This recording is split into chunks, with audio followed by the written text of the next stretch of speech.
Hey everyone, Bad Reception here, the channel that's all about visual snow.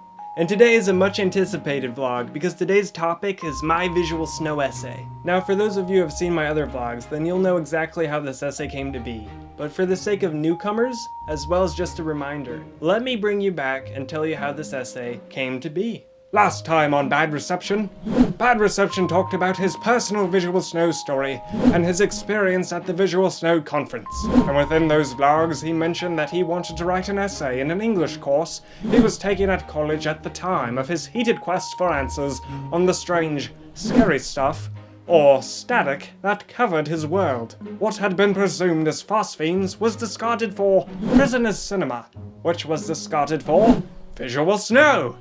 And then he wrote an essay which he cleverly and brilliantly titled Living with Bad Reception, which a year later would be shortened to the much hipper and snappier name Bad Reception, which became the YouTube channel on Visual Snow you watch at this very moment.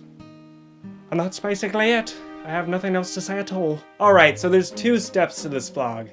First, I will read you my essay, and second, I will share with you the reaction I got from both my teacher, as well as all of the class, when this essay was read aloud to them. The only things you need to know before I read this essay is that I had yet to discover the Visual Snow Initiative, so sadly I will not mention them in this piece. And the other thing is to keep in mind that this very essay was written by someone who was just discovering visual snow and learning about the basics of it, and that it was even called visual snow. So the version of me that wrote this essay does not know as much about visual snow as the version of me that is talking to you in this vlog right now. So let's get right into it. Step 1, read the essay. Ready, Snowy? Great. Snowy here loves this essay and he'll be helping me out with a lot of visuals. Living with Bad Reception. I never expected a dinosaur to burst through my ceiling. Digging deeper under the sheets, I prayed the dark would protect me from its hunger, not daring to make the slightest movement that could bring it any closer to my side. Anxiety flooded every channel of my body as I looked into those cold, beady eyes full of life. The Tyrannosaurus Rex took in a huge breath, searching the room like a spotlight hunting for a criminal. I studied the picket fence of teeth guarding its warm tongue, covered in the strands of saliva. Out of all the ceilings in the world, why did this beast have to break its head through mine? Thankfully, the creature withdrew into the night, perhaps deciding there was better prey to eat than a small child no older than 3.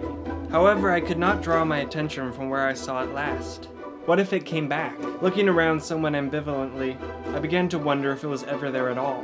Suddenly, my world began to flicker. Reality was retreating into a further plane, and a new lens coated over my world. Rubbing my eyes frantically, I peered around at the chaos of messy static and vivid color that had awakened from the shadows. No matter where I looked, it followed, mocking and forcing me to watch what I never asked to see.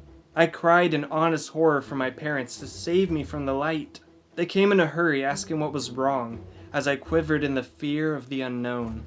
How could I describe this rampant discovery? I see scary stuff, I explained. Make it go away. It's just your imagination, Dustin, they said after I failed to make them understand. My door was left half open, though to my dismay, the constant static stalked the hall outside. I ran to my parents' room and scurried into the bed, screaming that the scary stuff would not leave me alone. As hard as I tried to teach them, they did not understand, and sadly I was not sure they ever would. They tried to calm me, as I watched the static twist and turn. If I was not safe in my own home, then I would never be safe.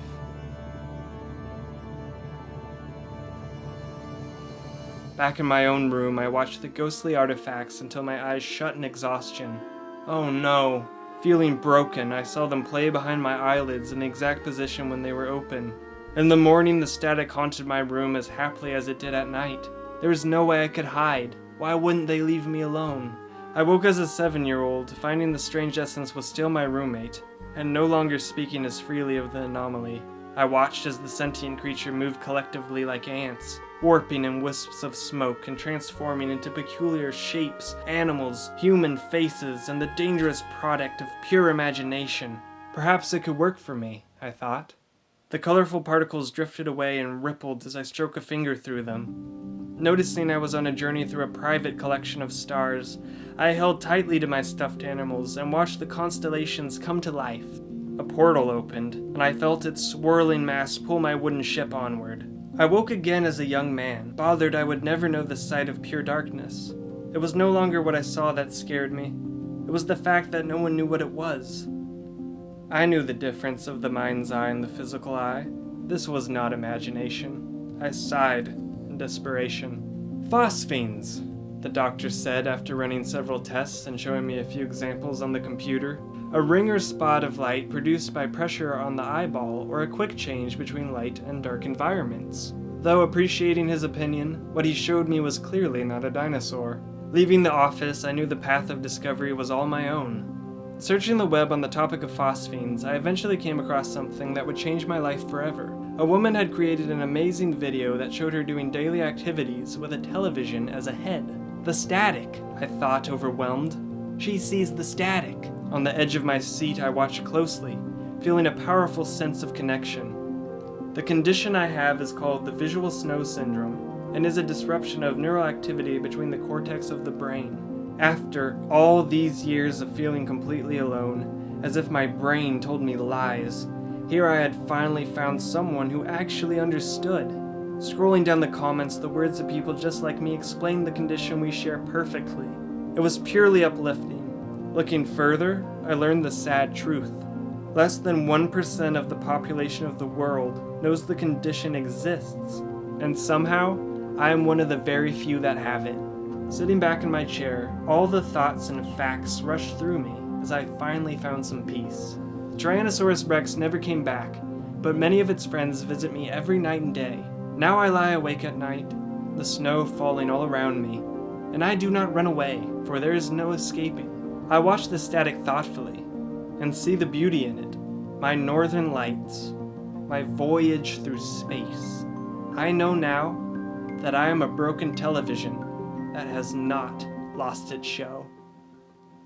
Alright, so there's my essay, Living with Bad Reception. This is a really special piece I wrote because it really brings me back to that moment when I first discovered that visual snow was not called Scary Stuff, it was called visual snow. And just as I stated that I was not alone, because I really felt alone. This moment at the end of the essay with that video, which I spoke about briefly in my visual snow story, which was vlog number 1, that video changed my life. And then as I spoke about in my second vlog, getting to go to the Visual Snow Initiative conference, that just escalated the amazing possibilities and understanding that was given to me on this syndrome I had had for so long and that no one could figure out. I had to figure it out on my own. So, thank you, Google. So now we've come upon step 2 of this video, which is where I'm going to describe to you what reaction I got from that essay in my actual English class. So first of all, I just want you to know that my professor really enjoyed it and found it fascinating. When I handed in my first draft, I was a little skeptical, wondering what type of reaction am I gonna get from this? Every classmate would bring in their first draft of their essay, and all those first drafts would be combined, shuffled around, and passed out randomly to a different student. And the gentleman who got Living with Bad Reception, he did his work on it. And I couldn't help wondering, when I was working on an essay that was given to me randomly, who out there is reading about visual snow right now and completely losing their mind, thinking, hey, this is like fiction or something, this isn't real. I had no idea how people were going to react. So at the end of the class, the teacher asked for any student to share a very first sentence from the essay that they reviewed. Now, I'm pretty sure it was the very first hand up, and it ended up being the guy who had my essay. I never expected a dinosaur to burst through my ceiling. So other people shared their sentences, and then after all that activity's done, everyone has to return the essay to the person who wrote the essay. So the guy comes over my way. And obviously I don't remember the conversation perfectly, but one thing that I do remember perfectly is he screams at me. He screams, "What do you see?" I'm just kind of looking at him blankly for a minute, and he says it again, "What do you see?" And yeah, that happened. And he says that a few times. What do you see? What do you see? What do you see? Yeah, what I wrote down, that's all true. Visual snow. I have this thing. He's asking, well, can you see that right now? Like in this room, in the classroom, right now. What do you see? What is happening? And I'm telling him, well, it's there, you know, the static's going around, and there's no dinosaur right now, but it's definitely there. It's visual snow. And I teach him a few things, and he's just tripping out on it. And he even says that he's going to look into it, and he wants to learn more, and that he was completely taken aback by this thing existing, basically. And I'm never going to forget this guy just coming up to me saying, "What do you say?" So the last thing I want to mention that was positive about this essay is it actually was read before the entire class. I was a little shy about reading it because it was so personal to me, but my teacher said it was okay if she read it. So I let my teacher read it. She did an amazing job, and it went over really well. You know, the students were pretty engaged. I actually got some awareness out there. You know, this one class, group around 30, were told what visual snow was that day. And, you know, I'm not sure how many remembered, but I'm sure there's a good few that walked away and wondered what it was, and maybe just like the guy who screamed, "What do you see?" at me, might have looked it up, might have found the initiative online. This was my first experience sharing visual snow at college, but not my last. It was my first. Stay tuned, because there's another great vlog coming out where I'm going to discuss another great college experience with visual snow and raising awareness. So there you go, we did it. My visual snow essay. I hope you enjoyed. If you did, make sure to hit the like button, and also if that subscriber button is red, make sure to click it and make it gray so you're a part of the Bad Reception community. Also, if you want to stay on top of all my future videos on this channel, make sure to ring the bell. That will allow YouTube to directly send you emails whenever I upload a new video. Also, make sure to follow Bad Reception on Twitter, where I tweet Bad Reception videos, pictures, and retweet other tweets from popular visual snow pages. Please consider helping those out with visual snow by spreading awareness yourself. As always, thank you for your support. Well, alright, until next time, this is Bad Reception and Snowy, signing off.